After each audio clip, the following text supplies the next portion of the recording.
Rumba.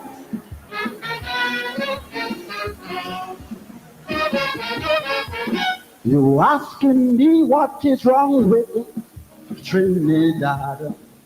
You can't understand why things go on so bad.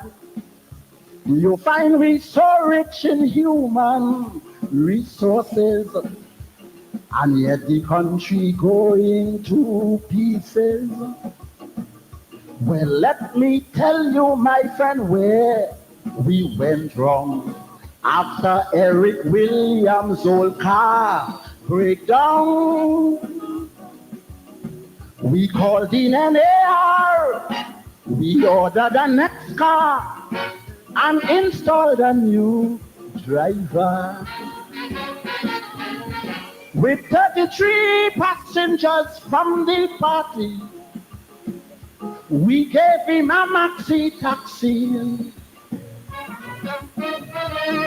Fitted with McQueen's take computer, air conditioned 8-cylinder. With brush new fittings, this maxi car ride. Then it start to swerve and nosedive. It took a year for passengers to realize. They say, the new driver cannot drive.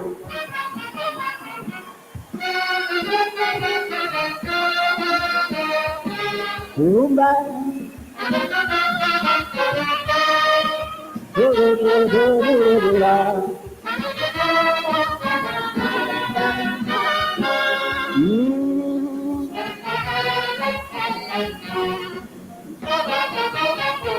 You're questioning me so much about the driver. You want proof to show he can maneuver. Well, boy, the first month he get this driving job, you know the man comes down for you with Bob. And just last week a pedestrian named Chalky tell the driver to drive properly. Well, the driver, you know, plus a lady in the front row, try to bump down Chalky just so. Well, some school children by the road run like hell. They lose their lunch and books as well. He driving on the fast wheel and maxi lane, and tells Mr. Puller straight in the drain. He slammed the brakes on them old public servants. Some get injured, no insurance. Look, Ellis Clark had to jump and run to stay alive. He said, the new driver cannot drive. Alive. Rumba.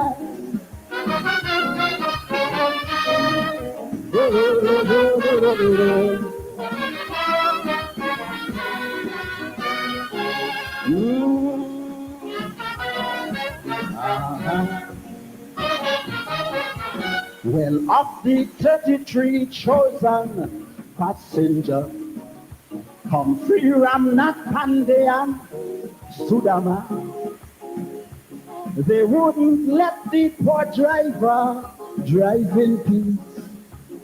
They distracting him and wouldn't see. While he driving, they hitting him some big cloud. So he stopped the maxi and put them out. And to settle their fate, they went to drink a straight by a club called. Meanwhile, the driver had people disappearing, you see. Passengers started to run, you see. Well, he's getting to the credit union building. The members and them sent for Pantin. Pantin tell him to get his car out of there before he say a march on his rear. Cause since last year Pantin won his little brother Clive. Look Clive, the new driver cannot drive.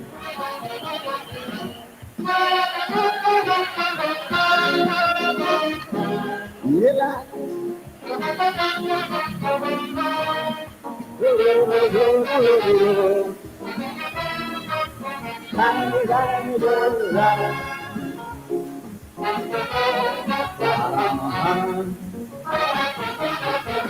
He lost his way by the IMF station and asking a Yankee for direction. And like a vagrant, he all who passed to buy back some of his oil and gas. And Jack warned him that his new factory corrode and not to pass on the IMF road. But he ain't listening.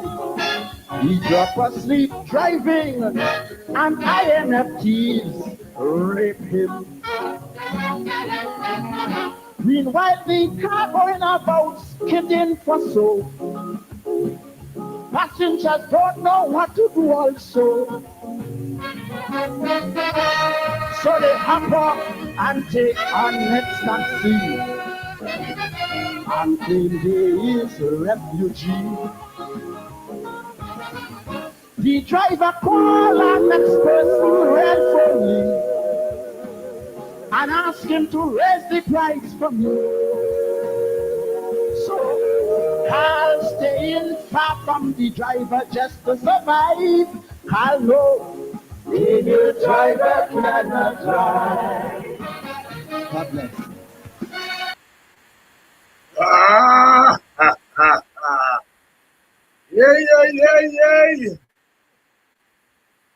Yay.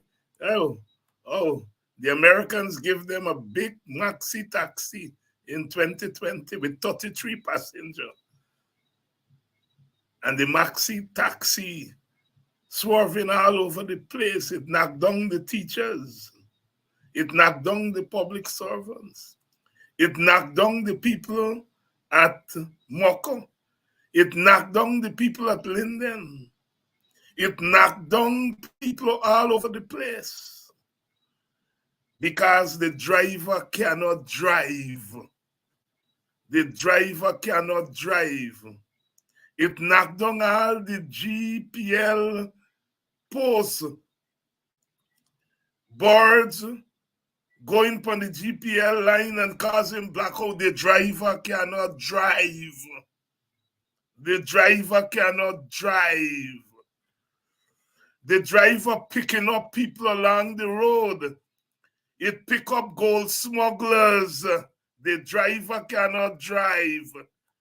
The driver picking up all kind of dirty people along the road. The driver cannot drive. Corruption. The driver is corrupt. The driver is corrupt. Good evening to you, my lovely people. It's a Friday night, and there is no rest. Friday night, I know we want to go and take a little drink and eat some sauce and black pudding and fish cake and so on, and we can't even go and do a thing in peace because corruption is rife in our country. We are making sport. These people get me busy today. 2-3 program I had to do. People calling, Dr. Hines, what is going on in your country? You get a permanent secretary involved in corruption. The Americans get it all over the place. The driver cannot drive. The driver cannot drive. Good evening to you, wherever you're joining us from. Please share the link. Our country is in crisis. Our country is in crisis. Our country is crashing. We can't wait, we can't wait, we can't wait. The ship is not just sinking, the ship has sunk already. We are in serious trouble in our country. If we didn't realize it all the time, we realize it now. We are hearing that the Americans stopped the lady at Miami last year and asked her about the Mohammeds. They're now telling us so. These people are high-class scams. And I want us to understand what we are facing. We have our little fights, you know. We have our fights. We have our fights. Yesterday was Walter Rodney anniversary. We in the WPA don't forget that at all. That the PNC government assassinate Walter Rodney. But by God, this government is assassinating everything in sight. I know we fighting with party elections. Abri versus Amanza and Amanza versus Risedale and Risedale versus Abri. But oh Jesus Christ, why you all doing that? They're fetching where they go with the help of the government. They're making us a laughing stock all over the world while we are fighting to be leaders. I ain't say we mustn't fight to be leader. You have to have a leader. Thing irregular, thing no regular. Thing no regular. My elder said as early as 1953, this confounded nonsense must stop. And the confounded nonsense he was talking about is still with us today. Thing is terrible. And all those of you who hiding and diving and don't want to call a spade, you all are doing us a disservice. Good evening, please share the link. We're ready. Dr. Vincent Adams is ready to roll with us here tonight. Dr. Adams, good evening, my brother. Hey, good evening, Dr. Hines, and good evening to all of our wonderful listeners out there who sacrifice their Friday nights to come listen to us here, to indulge. My brother, what is going on in our country? Now, the news that broke 2 days ago was expected. This thing goes back about 3-4 years. The Americans signaled 3-4 years ago that something is happening. This government that we have did nothing. All the signs were there. They took us down the drain. They have no shame. Here we have, look, it's not two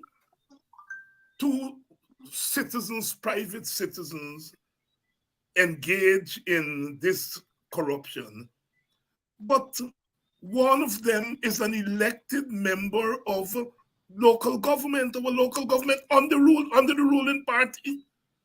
And then they were aided and abetted by an officer of the government and the state, who herself is a member of the Central Committee of the ruling party. This thing cannot be divorced from the state. The state has been criminalized under the PPP. Dr. Adams, you have had the opportunity of working all over the world. Are we serious? Guyana is in this high-class criminal activity? Talk to me. Well, like we've been seeing the way that they've been doing business. You remember they went to the UN, they take guys and pass the UN people. They believe that they're so power drunk about the oil, Dr. Hines, that they believe that they could get away with everything. They believe that this year everything is under their control. Everybody wants a piece of Guyana, and they're calling the shots. That's just to keep them in Parliament. but I think this here it now realize that countries such as the U.S. and making joke with them. Now, I would like to start first. Maybe this new ambassador deserves some credit because this thing has been going on for years under the previous ambassador, and there's always been that question with some relationships. So, yeah, it may just be a coincidence that this new ambassador has arrived in the country and this thing is now coming to light. However, so this new ambassador may deserve some credit in terms of bringing this thing to the surface. Now, what's so amazing, but it's not amazing because this is how this guy operates. Here's the vice president yesterday, Dr. Hines. Yesterday, which is exactly what I predicted. First of all, he started out, I don't know if you looked at this press conference, he started out, the guy, you could tell, you remember when the conversation about Sue and the vice news lady, as soon as she brought up Sue's name, he started getting nervous and stuttering. The same thing happened yesterday. He got so nervous and he started telling the whoever it was operating the air conditioner to turn up the air conditioner. He was hot. So he went on. You know what this man did? Typical propagandist. If nothing else, I don't know what he studied in Russia, but for sure he learned quite a bit about how to propagandize. The man turned through the entire conversation to 2016 or 2015 quote from Raphael Trotman. When Raphael Trotman said that they were smuggling over, I can't remember what it is, but just a tremendous amount of gold every single day. So now he's blaming the PNC folks that, well, that's it. So it's not here. This thing didn't start with us. This thing started since 2015. Now, this guy really believes that people are stupid. So as soon as the PNC changed, took over office in 2015, suddenly, we had some crooks who dropped from the skies and decided to be crookish in terms of stealing our gold. That's the impression. So that was where his conversation was focused. Then one of the reporters said, well, there was, and I can't remember the investigation that it had a name for it. What happened before the 2015? There was an investigation called something. He said, wait, I want to know more about it. And he intimidated the reporter that she stopped going down that path and started asking what happened during that 23 years. And the other thing, Dr. Hines, when that's his modus operandi, he always goes and compare the 3 years that they're in office here, the 4 years, to the 4 years, because it's really 4 years that the coalition was in office, because there was a complete year. 2020, there was no coalition governance there because there wasn't any budget or anything. So everything you ask and compare what they have done in 2024 versus from 2020 to 2024 versus what the coalition did from 2015 to 2020. Well, what we've got to keep banging in people's head, out of the last 32 years, the coalition was only in office for basically 4 years. But now he compares the 4 years, which is a false comparison, because now they've got that 4 years of money. But they're not saying that they've got 23 plus 4, 27 years. What we ought to compare is what they did in 23 years compared to what the coalition did in 4 years. However, going back to the corrupting, it so happened, Dr. Hines, that I was at this conference in Washington yesterday, the Caribbean Legislative Forum. It's an annual affair, and we had two congressfolk. Congressman Jackson was there, and Congresswoman Plasek was also there. And by the way, let me say this: Congressman Jackson at that forum mentioned in his speech, great speech, mentioned his visit to Guyana, talked about his visit to Guyana, his visit to Mocha, and related it to the history of Black folks. And he also said that teachers should be paid a fair wage based on all the money. But however, the government had representative there, and you would not believe you would swear that they've started their campaign in that forum, which I thought was inappropriate. However, I got some information there from the World Justice Project, and one of the theme of this meeting last couple of days was the rule of law. And lo and behold, Guyana is ranked 76 out of 142 countries worldwide in terms of following the rule of law and corruption, which means that over 55% of the countries, or 50-something%, are above Guyana. So we are still in the bottom, basically in the bottom half when it comes to corruption. But the other thing, Dr. Hines, the other thing is that even a reporter asked him yesterday, well, it seems as if because the man said that he was so sad about May having to leave the party. She got they suspended her, I guess, from her position in the party. However, let's let the people know that she's still getting paid. She's on leave, and she's still getting paid by the taxpayers. So a question was asked: how come you're so sad about her leaving the party? It sounds as if that's more important to you than her position in the government, which meant that he had a second chance to correct that, and he still stuck with her as a party member. So there's something there. I want some more names. I want to know how far the tentacles are going to go by the time this is all over. And I believe there are lots of nervous people, and I believe even nervous people, even including the vice president himself, because it's interesting. Since they start questioning people on their entrance in the United States ports, somebody brought it to my attention. The vice president, and I guess it's easy to check. The vice president had not set foot in the U.S. for quite a while since they started, questioning folks. So we want to see where the tentacles are going to go. But this here is a very serious matter. It's got everybody nervous. You can see it in the vice president press conference yesterday, and deservingly so. They ought to be nervous. And I guess let's wait for the next hammer or hammers to fall. Dr. Adams, how big is this? Let our audience understand. How big is this? It is massive. It is massive. I'm surprised that even the opposition has not. But we're going to get to the opposition. What I want you to do is explain for this audience how big this is. What is the impact?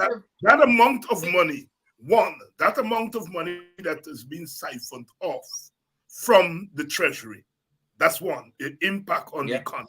Secondly, that we are now part of an international criminal ring. What does that mean?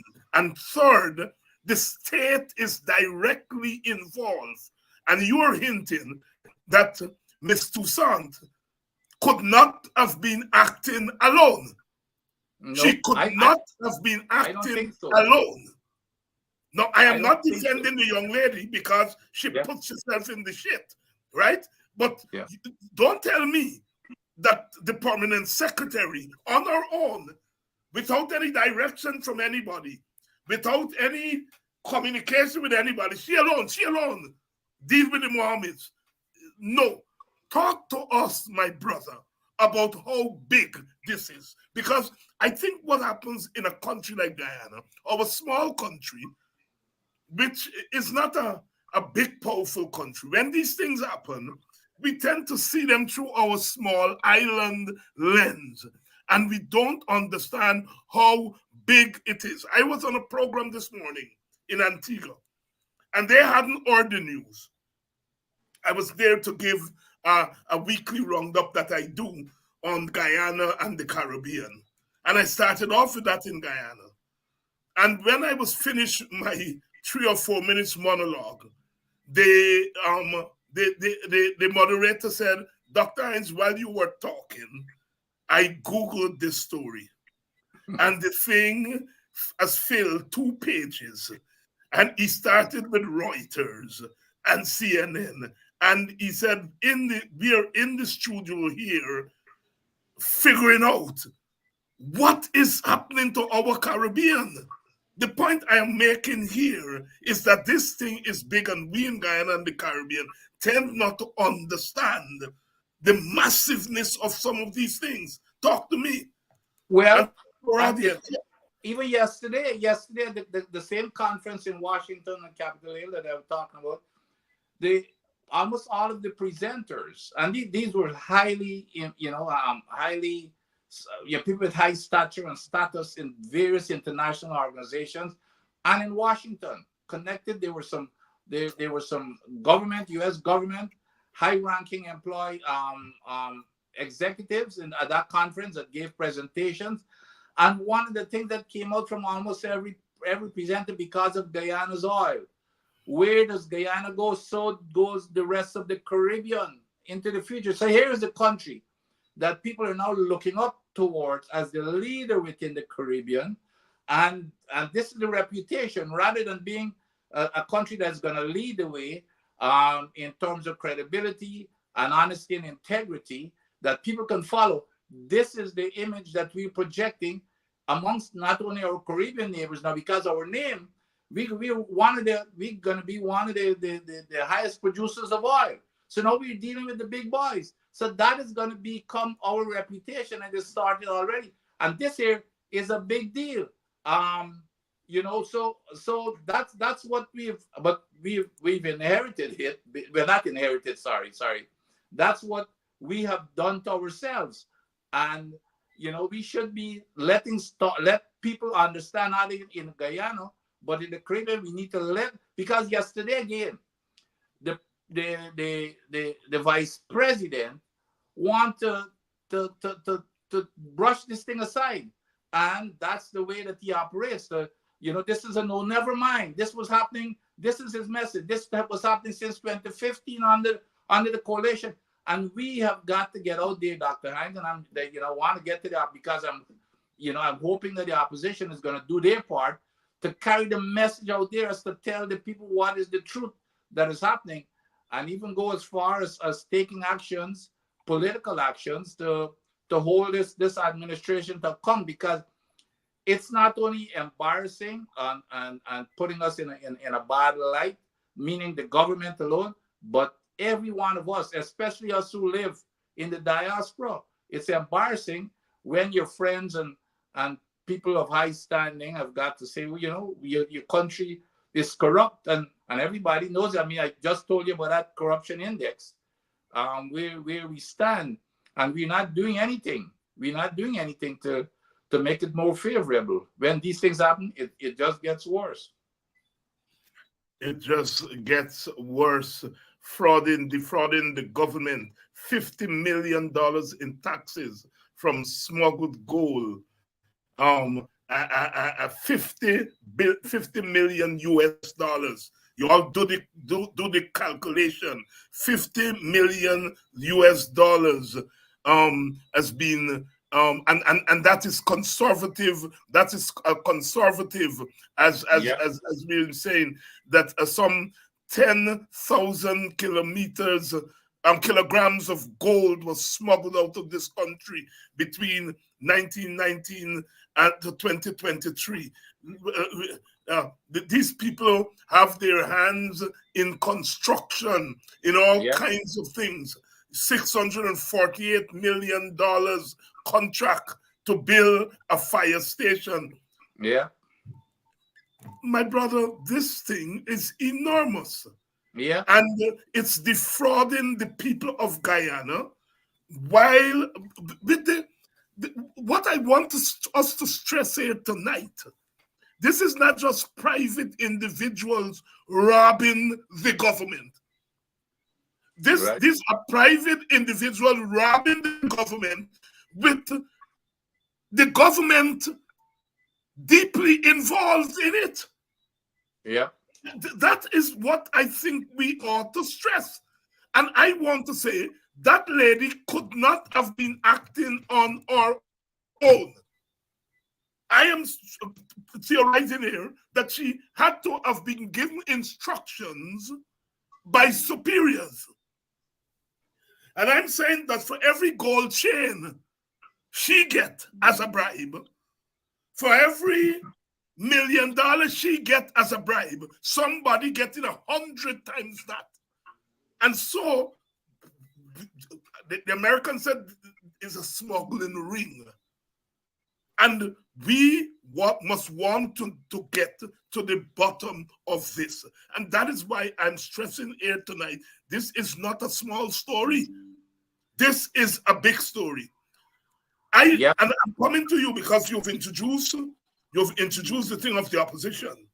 And you and I cannot escape it. We are part of the opposition. You're an AFC member. I'm a WPA member. All right? We are part of this opposition. Something like this, I am putting it to you, and I'm taking the liberty, my countryman Dudu, when the defense lies, I'm putting it to you, Mr. Sanko. He said, you can't put nothing to me because you've not been there. So when I'm putting things to people, I've been very careful. But I'm putting it to you that something like this deserves a vote of no confidence in the government. I cannot see how we can have confidence in a government that is colluding with this level of corruption. Jack Dio can say whatever he wants to say. That is his business. I think as opposition, our business is to let the Guyanese people in the world know that we cannot have a government like this. This government cannot have the confidence of the Guyanese people because it's colluding to rob the Guyanese people. Dr. Adams. I absolutely agree with you. And that was, it even among the circle of my friends, there's discussion about that. And rather than right now, of course, the opposition, both of the opposition major parties are APNU and the AFC. They're focusing on the PNC and the AFC. The PNC and the AFC. APNU. I don't know what that is.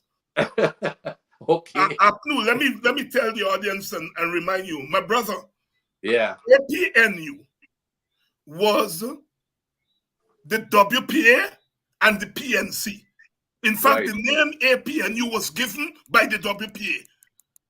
Let me think. The AP, don't worry, all them other little thing. The APNU was the PNC and WPA. Robert Corbin, Lance Scarberry, the late Oscar Clark that just buried a couple of weeks ago, right? Basil Williams came to a couple of meetings. I was reminded that Valda came to a couple of meetings. But the architects on the PNC side, Robert Corbin, Lance Scarberry, Oscar Clark.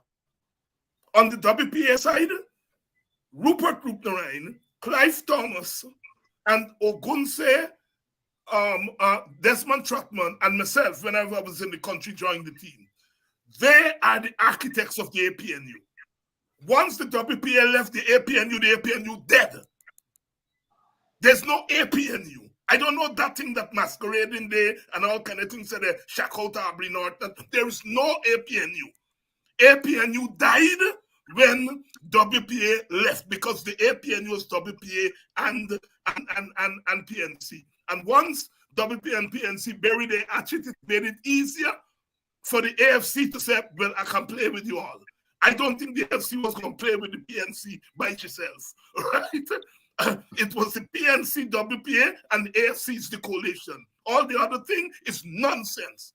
So I just want to put that in, right? All right, no, I stand corrected, and you're closer to that part of it than I am. So I stand corrected. So the PNCR and the AFC, they're focusing on their elections by the end of the month. But Dr. Hines, when you look at, and I agree with you, by the way, but it's no confidence vote, a call for no confidence vote, because even the no confidence vote that went against the opposition, the current opposition, I cannot even remember if there was any specific issue that triggered that no confidence vote. It was just they decided that, you know, they wanted to get rid of the government in power. But here is a specific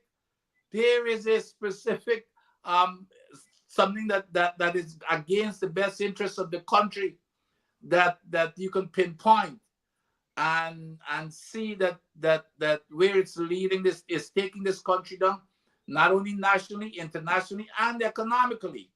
And so this year, if there's anything that has a justification, it is what has happened here. And I think that the opposition now needs to pay attention and move forward with a no confidence vote. I have no trepidation whatsoever about that. You heard it here on Politics 101. I've gotten so many calls today from citizens, leaders who are banging their heads against the wall and saying, but we have to have a response to this. And, you know, one of the most dramatic responses we can have is for the opposition to move a vote of no confidence in the National Assembly. We cannot have confidence in a government that is colluding with forces to defraud the government of resources. This is not somebody said. This is not hearsay. This is not speculation. The Americans said they've been doing this investigation for 2.5 years. And you know those people just operate. They just do the thing, gather all the evidence, so when they come at you, they come good. So, of course, we still have to say alleged, but we know the Americans, when they come at you with something like this, they would have gathered all the information.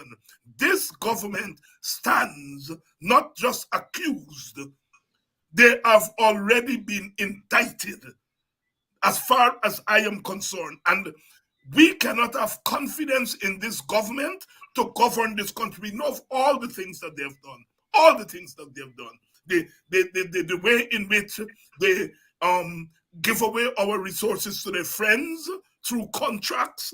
And the contracting is also in this accusation. We know that. Yeah. We know the way in which they've brutalized their citizens, especially the blackest among us, meaning African Guyanese. We know the corruption that they have encouraged in the police force, and I'm very clear what I'm saying here. I am not talking about a corrupt police force.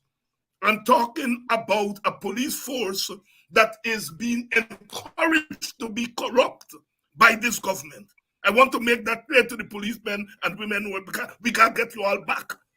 We got to get you all back. You all are not inherently corrupt. Because I know they said they want to say the police corrupt, black man corrupt. No, they are corrupting you all. They are corrupting you all. They're corrupting the police force. They're corrupting the public service. I am saying that lady could not have sat on the Ministry of Home Affairs by herself and do this.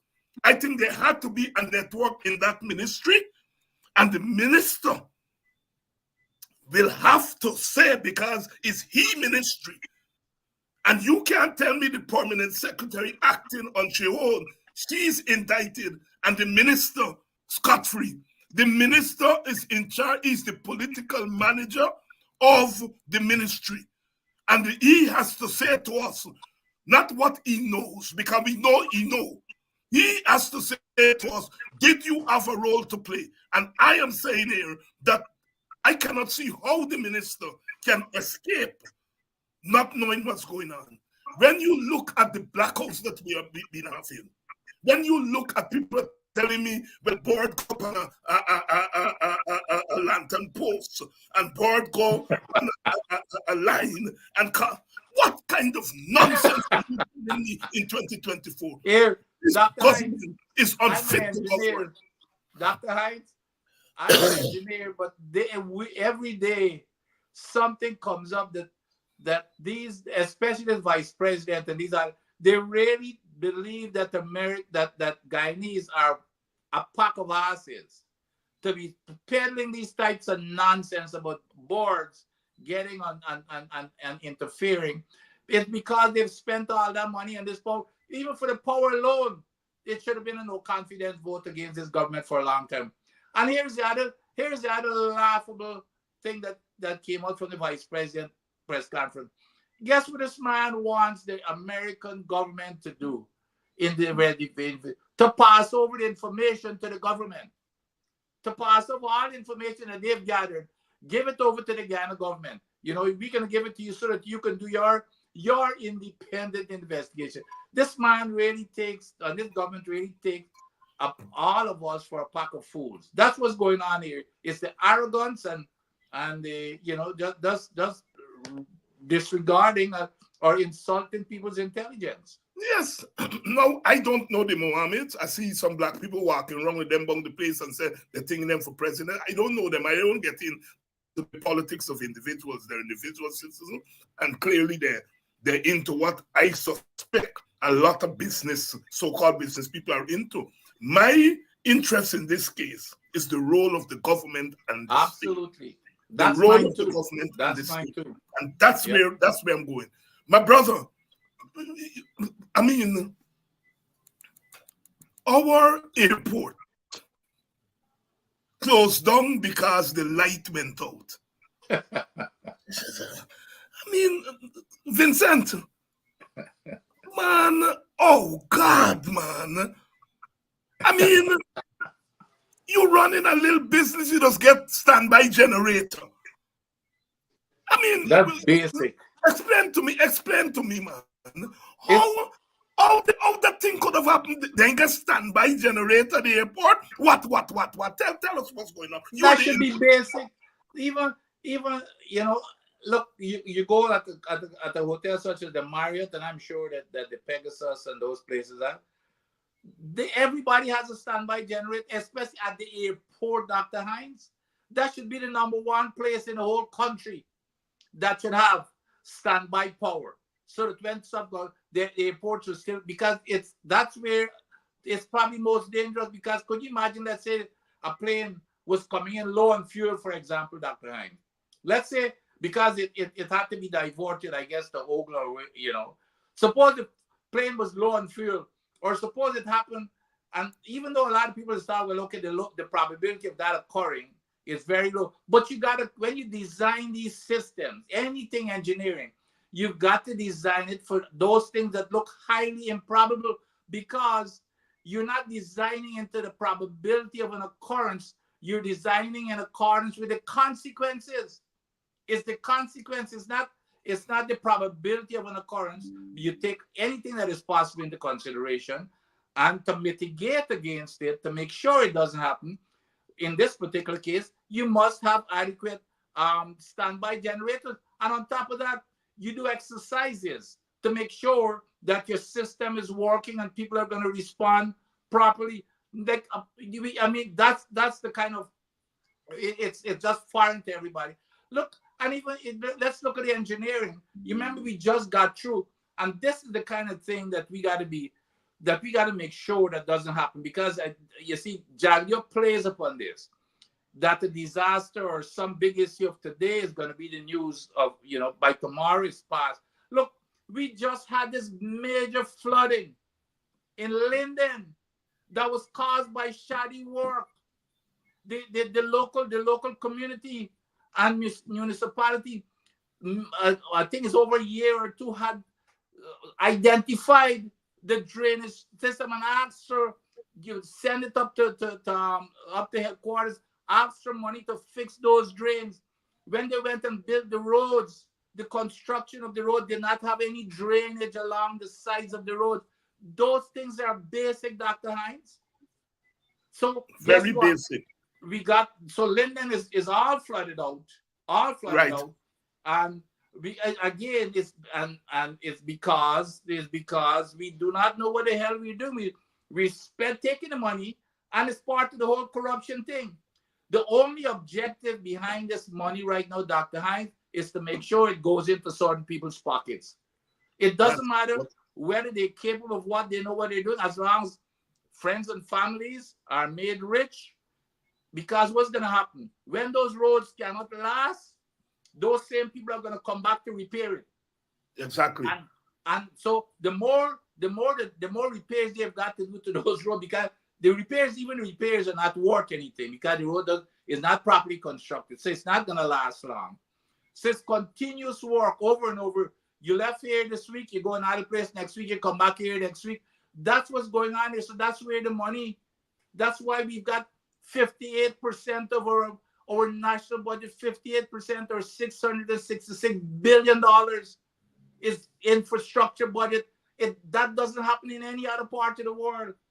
That's where the money is going to about 1% of the people. And out of that 1%, 90% of them belong to one set of people. So that's what all of this is about. That is caught. And then of course the goal is about the same thing as corruption. So it's all about making their friends and families rich, and to hell with the rest of the poor Guyanese people. But we have to get up and get. The list of infractions are too much. Flooding in Linden, just in the last month, flooding in Linden. The light gone out at the airport. I flinch when I hear the American Airlines flight had to go all the way back to Puerto Rico, and I say, oh Jesus, if they didn't run out of fuel. Suppose they had fuel, Dr. Hines. My mother. Suppose they didn't have fuel to reach there.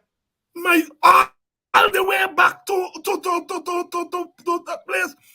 Look, comrades, brothers and sisters, you all taking this thing too lightly. These are not just little major mistakes by a government. This government has chalked us saying the thing the driver cannot drive. This government cannot govern. And I am saying publicly here that they ought to go for a vote of no confidence. I am not thinking about whether you win the vote of confidence and you lose the vote of confidence. We have to register our vote of no confidence in this government. I'll be calling Mr. Norton tonight. I'll be calling Mr. Ramjatan and let them know privately how I feel about this thing. They cannot sit on their rear and watch something like this happen and do nothing about it. Do nothing about it. No. This is too much. This is too much. And I want you all to support that our parliamentarians have to move. One, they have to move a vote of no confidence in this government. Second, they need to move a bill. They need to introduce a bill into parliament asking for the revoking of the name Negro, describing African people, and to replace it with African Guyanese. They got work to do. They cannot be sitting there on their asses. And I protect our elected officials. And the reason I protect them is because I know when you're in the opposition, you literally can do nothing. You literally can do nothing. But the one thing you can do is to dramatize.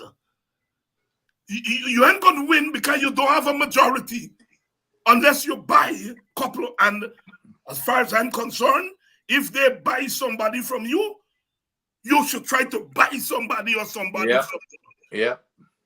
Fair exchange is no robbery.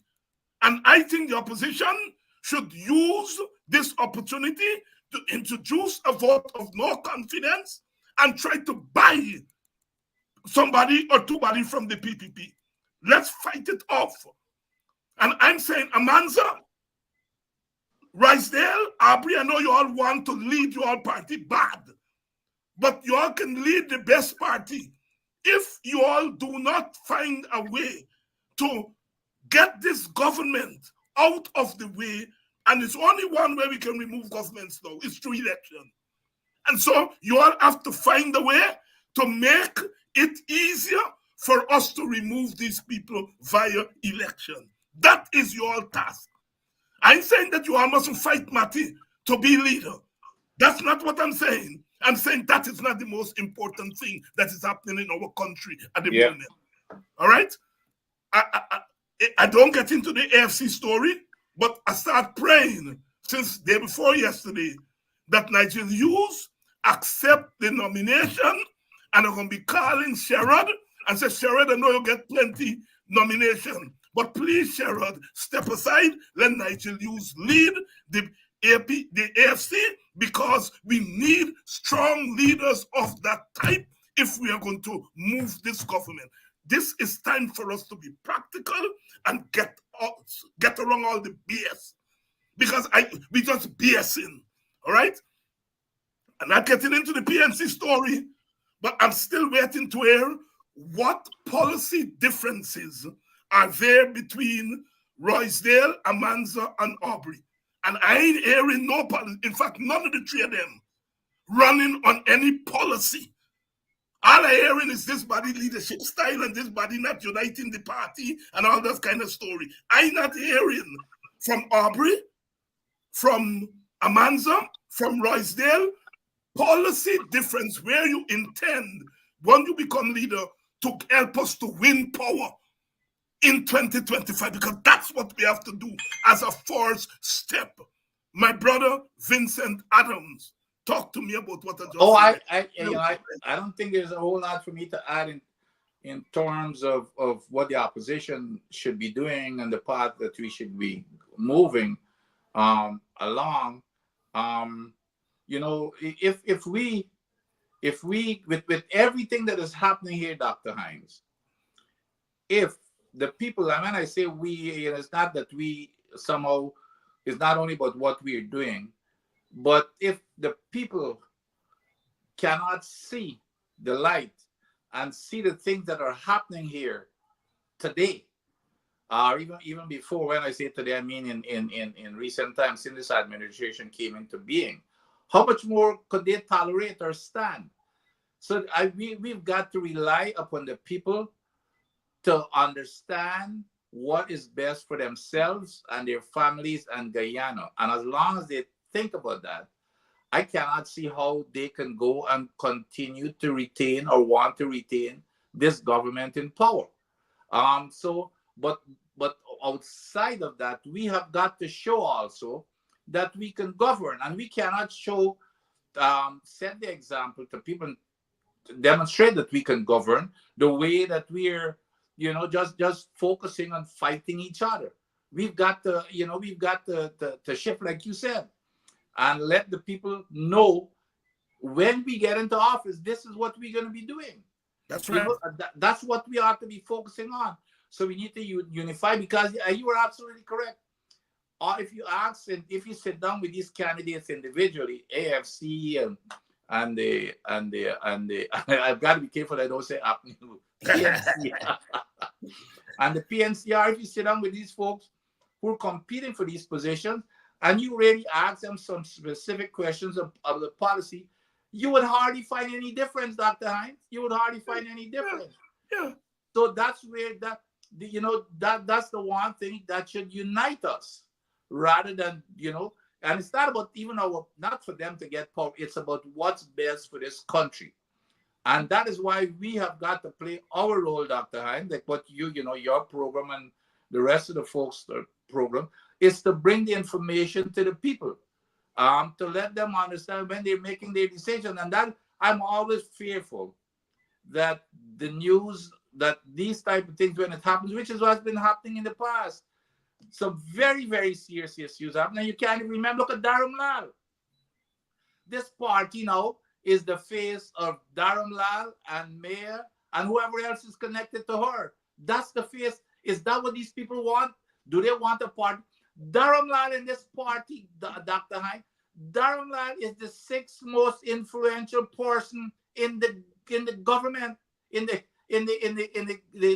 party that governs this country. The sixth most influential person.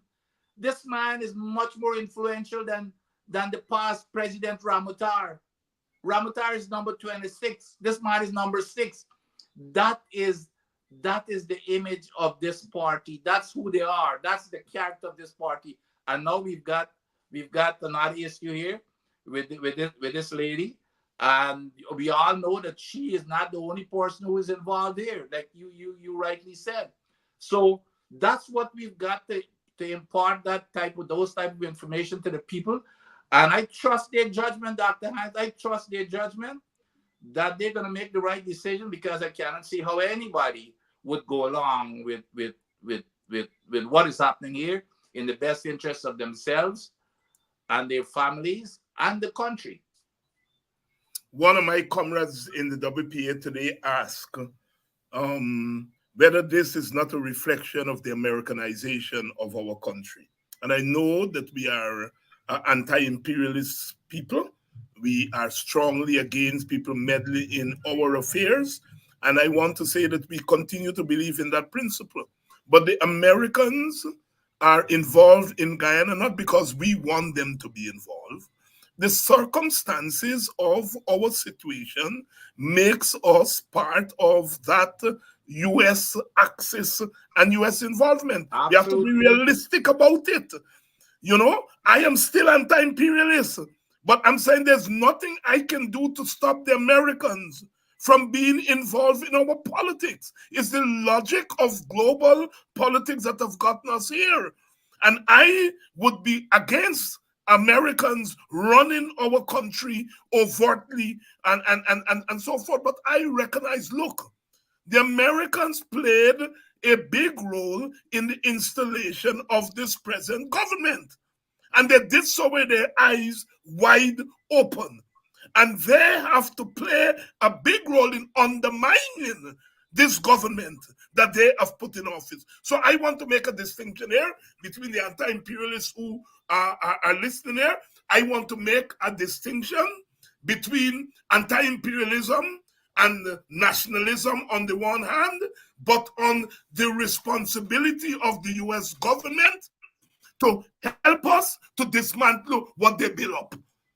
Because this government they have to build up. That is an open secret. All right? And the logic has taken us here. And I'm not saying the Americans must move this government for us. No, I think this government got to be moved by we. And like I said, it's only one way to move government now. It's by elections. And we got to embrace it. Elections are the only way to move government. It means, therefore, there's a lot riding on these elections.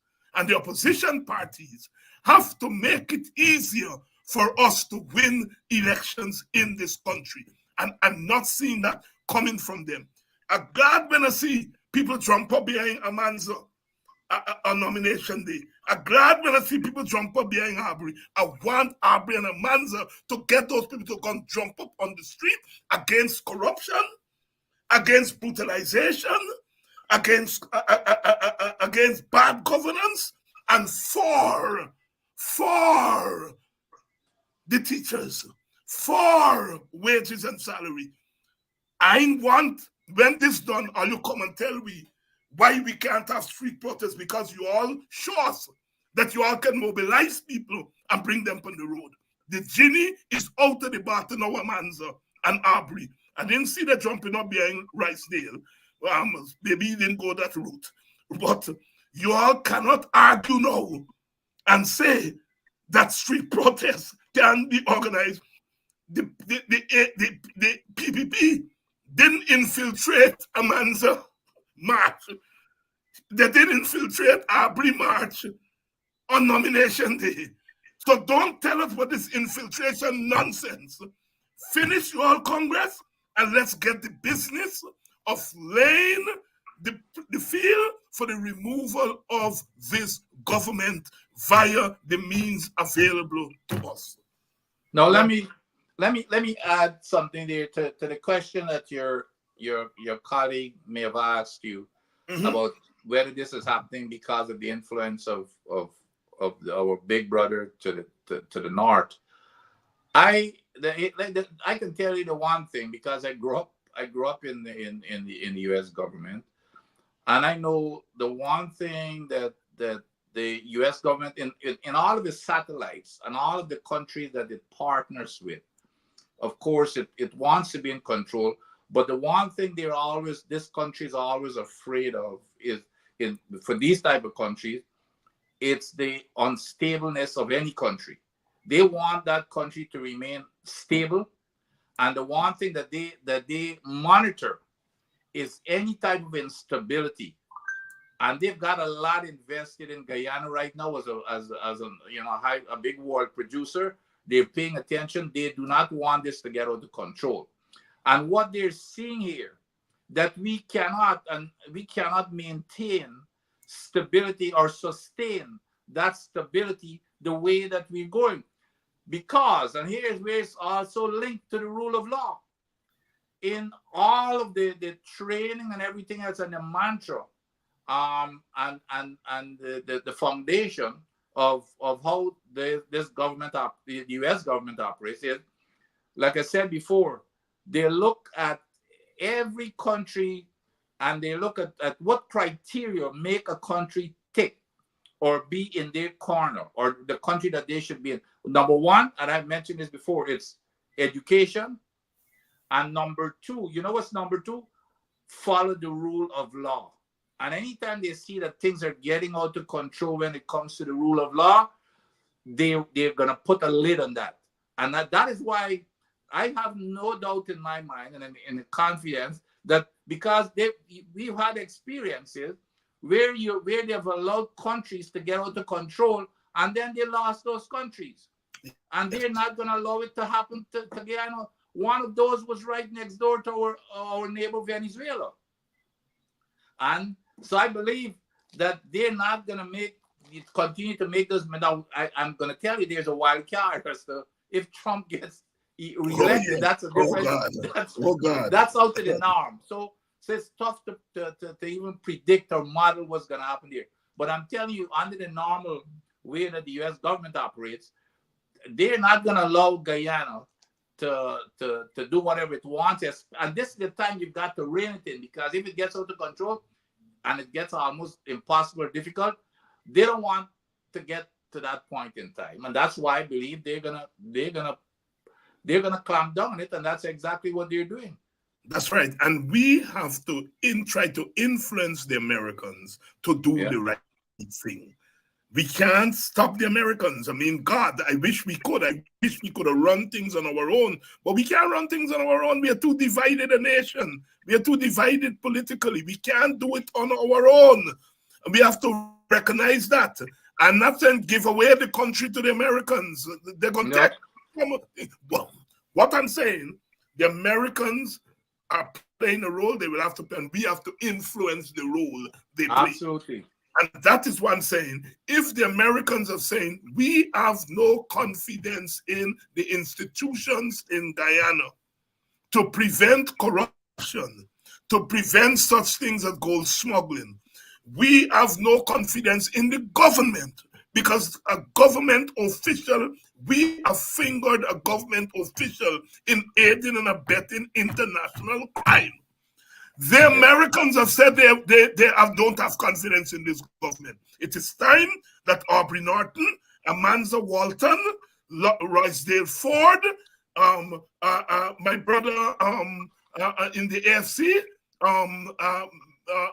Kemraj, and others over there, it is time that you all use the little.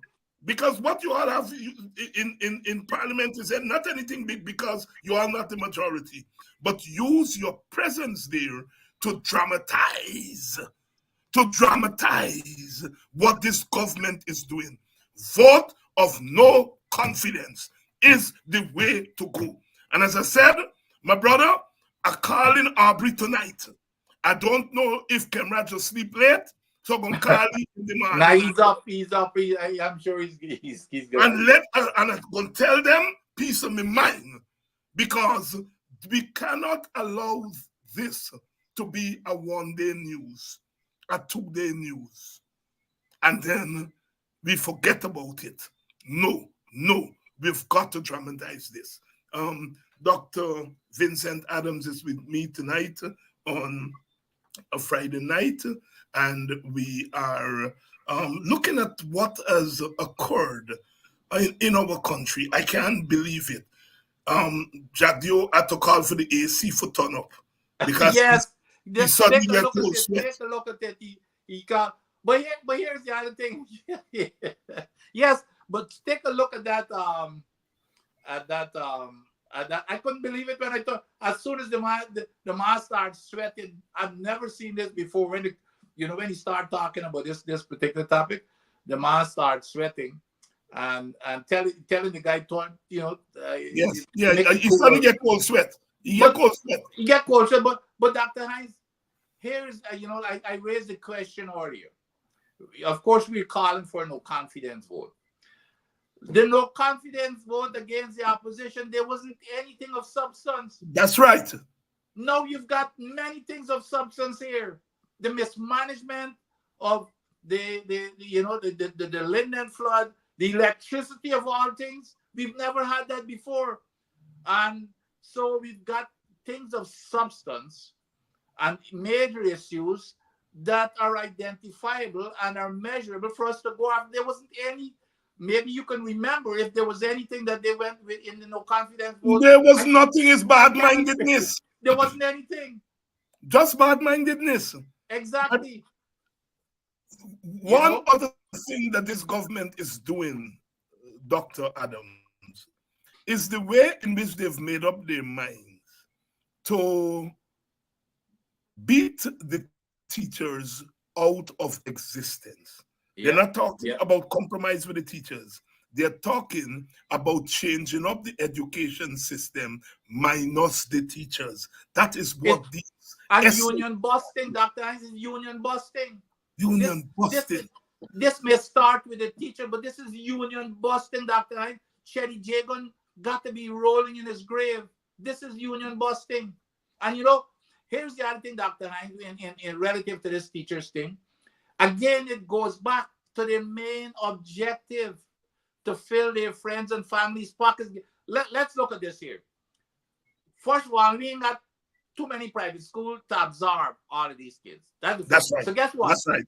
They're going to give their friends and families land, the prime land, to build the private schools. They're going to fund. And guess who's going to own? Who's going to own these private schools that they're going to be funneling money into? Tell me. Yep. It's all part of this grand scheme. I want to talk to you all black people. Since I hear $700,000, you must don't start liquor. You teacher job. You say black man does licorice, and I hear it starts a thing. I'm warning you all. I love black people, and I will defend you all when you all are under attack. But if some of you all continue this nonsense of getting into this opportunism, well, we can take their money and we can this and that. At some point, we're going to have an internal conversation in the black community because we got to set you all straight. Part of the reason some black people are crawling on their bellies and going over to the PPP is because we allow them in the black community to go and do it without being sanctioned. And we have to develop our own sanctions in the black community against black people who are working against the collective interest. And I am prepared to be a leader in that. You all getting away with murder because you all are, there's no sanctions. People will might throw a little cusp on you here and there and call you all house slaves. But we gotta go beyond that. And we gotta make you all uncomfortable. You all cannot be comfortable doing what you all are doing because after a time, that will become the norm. We have got to develop our own sanctions against people who are undermining the collective, who are undermining. And I ain't talking here about some mistreating. There are sanctions that we can do in our own community. In my time, when we were fighting the PNC and thing, PNC leaders used to come, knock at my door, David, please tell them pick me left, leave me alone. When they're walking on the road, the little children never used to let them walk up the road.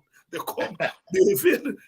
There are things that we can do in our community to make oppressors uncomfortable. We ain't got beat up nobody. We ain't got to kill nobody. We ain't got to do that. But we are too soft sometimes on these people who are betraying the community. We got up we game. No. Because if we don't, then people are going to succumb to the human temptation of being licorice. Because I heard the $700,000. Are you done? Start a lick at your tongue. Licorishness sometimes step in. We got to curb our natural instinct sometimes to be licorice. My brother. You all know I love you all, eh? But each of you all on gotta be a watchman. Trinidadian call it Mako. Right? Each of you all here got to be a Mako. Each of you all here got to be a watchman and to hold back them licorice one. And they can be held back. You just got to talk with them. You just got to talk with them. Don't just cuss them and call them a slave. Talk with them. And that is why I am saying to my brother Aubrey, because one, people don't say me, I support Aubrey and I'm partial to Aubrey. I'm not partial to Aubrey. Aubrey come from Christianburg. Vincent come from Christianburg. I come from Boxing. And we know that when we come from those places, what it is we come with, and what is it that we're up against in a country that was once a colony, and your place in the society is determined by where you come from, how you talk, how you dress, where you drink, and so on.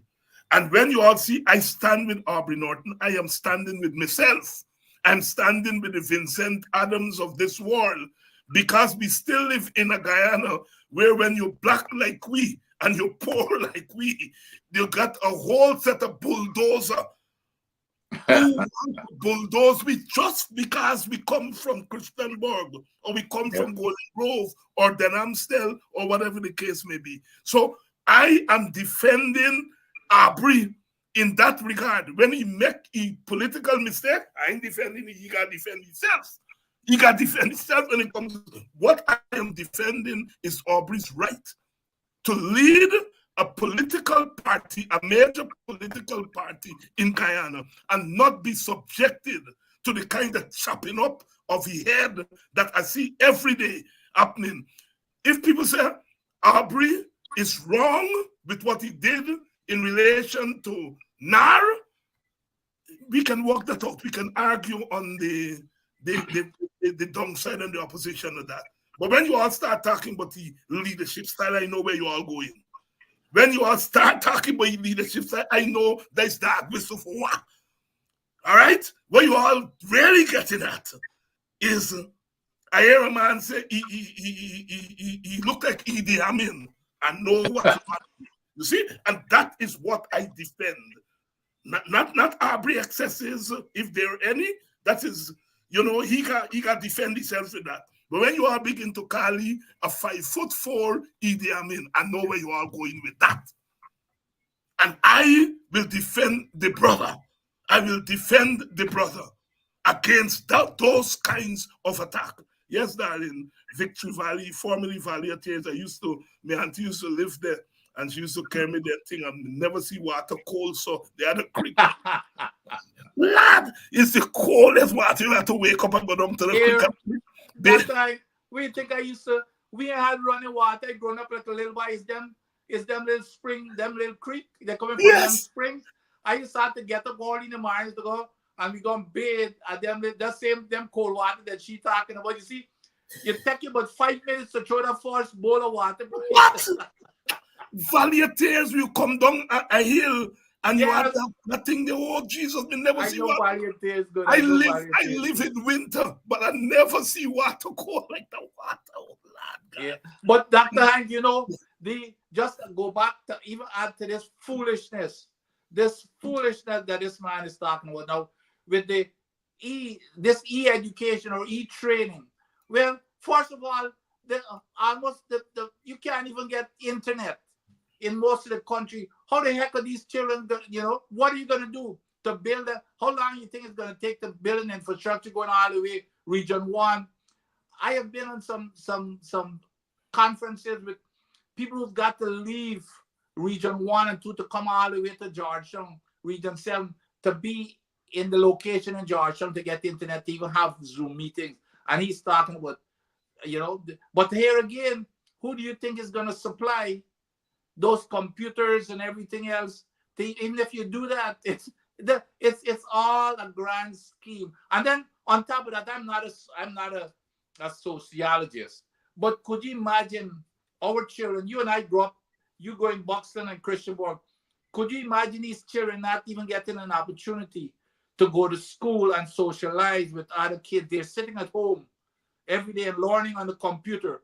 They're not going out and going to school with hundreds of kids and socializing. That's what this man is recommending for this country. Yes, yes, and it is dangerous. You all see, I drinking this is coconut water. When I come to Guyana, I just load up on coconut water. I too. In August, the big bottle, them was $1,200. When I come back last month, I got to my coconut man. He said that Heinz, let me tell you in front, it's $2,000 for the big bottle. All right? I said, well, you gotta live. I can afford it. He said, that times, you know, you're talking the truth. He says, some of my regular customers, they can't buy now. So I got to now reduce my everyday selling, and I got to go now weekend, sell on the weekend, and 2 times during the week, because I lost half of my clientele because they simply cannot afford to buy coconut water, a big bottle of coconut water for $10 US. Yeah. Just think about it. No, I can afford it because I come with my little American money till it run out, right? And so on. And the point here is that me coconut man, he revenue drop because he volume of sales. Yes. All right. So it's not he is the problem. All right. It's that our people do not have the wages, the money to be able to afford coconut water. Can you believe it? Yeah. That you can't afford coconut water in Guyana? Yeah. This government, we have to move a vote of confidence. No confidence in them. No confidence in this government. My brother, but talking about coconut water and food, and you can multiply that by tens of thousands of people, by tens of thousands of vendors and tens of thousands of people can't afford. But this is why I'm saying that there's no planning whatsoever in this government. It's all about putting money in their friends' pockets, because you know who's competing in terms of the prices. It's the oil folks, those vendors that are supplying the ships. Exxon and them, they're paying all kinds of money for coconut water and food for them to supply the ships. So when those farmers and everybody bring out their products, if they get a higher price selling to the ships, then we've got to pay the same price in the market. So that's why a slice of pumpkin is costing $1,000, whatever it is. But the government, so instead of the government come up with a way of even subsidizing it, Jagyo gets and he cusses out several times. The man said that the only thing that you see when people like you and I talk about that, he says that the only thing that the opposition wants to do is take the money and feed the people. Yes, that's what he says. That's all we want is to take the money and feed the people. When he wants to take the money and put in his friends and family's pockets, I would take feeding the people anytime before putting in doing what he's doing. Yes, Nigel is telling us here that $500 for coconut. So, you know, when you buy one coconut, it's $500. Yes. So you can't afford the big bottle for $2,000. You got to go now and buy one coconut. You still getting joke because you're paying $500. Yeah. One of the things I was a little bit happy is when I've been on the wharf last week to buy fish. Banga now come down to 160, 180. When I left here the other day, it over 300 going to 400. So Banga come down, got the fish. I couldn't afford, and I get a couple dollars because and thing, but I couldn't afford snapper. Snapper now come down. Snapper and trout going for the same price. And I asked them people. What's the price? Why? What's the price? You can get 2 good size for 5,000. Two big size snapper you can get for 5,000. I got 2. good size for 5. And it's the same price now as trout. I had to resort to trout because snapper was so thin. And I asked them what happened, and it's the market. After a time, people could not afford to buy fish. Yes. So the market, the price had to come down.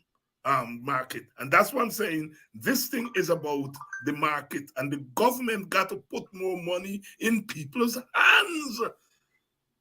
Because when you get these white people come in this country, they run up the real estate. That's right. They run up the prices in the market. Because if they're coming and paying $1,000 for a piece of pumpkin, of course that's where the market going. Absolutely. You see? Yeah. And even the rent, because what's happening now, because these foreign companies, they're bringing in all of their staff.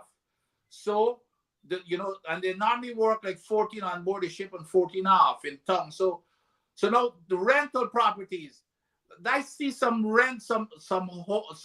apartments that are being rented, Dr. Hines, in when you go a little bit past Campbellville, for like $5,000 a month. The ordinary person cannot find a reasonable house to rent in Georgetown.